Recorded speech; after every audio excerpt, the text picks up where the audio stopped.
जिल्हा बँकेने शेतकऱ्यांकडील थकीत कर्जाच्या वसुलीसाठी सुरू केलेल्या वसुली प्रोत्साहन निधी योजनेमध्ये जिल्ह्यातील 965 शेतकऱ्यांनी लाभ घेतलाय।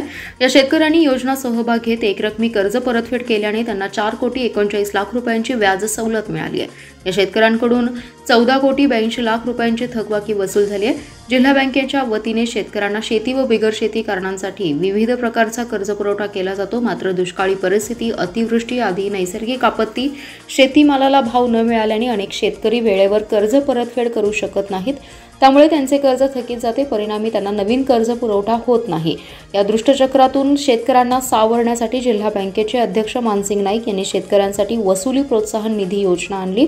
मागील वर्षी 1 जुलै 2023 ते चालू वर्षी 30 जून 2024 पर्यंत या योजनेत जिल्ह्यातील 254 सोसायटीमधील 965 शेतकऱ्यांनी सहभाग घेतला।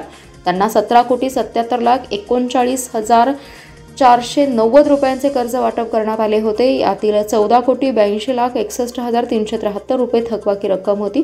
यावर बँकेने 6% दराने 6,31,96,224 रुपये व्याज वसूल केले, तर विकास सोसायटींना 4.50% दराने 4,39,25,577 रुपये व्याज सवलत मिळणार आहे। संबंधित थकबाकीदार शेतकऱ्यांनी थेट 4,39,00,000 रुपयांचा फायदा झालाय। जत तालुक्यातील सर्वाधिक 267 शेतकऱ्यांचे 1,92,33,380 रुपयांचे व्याज माफ झाले, तर सर्वात कमी खानापूर तालुक्यातील 14 शेतकऱ्यांना 4,27,875 रुपये व्याज माफी मिळाली।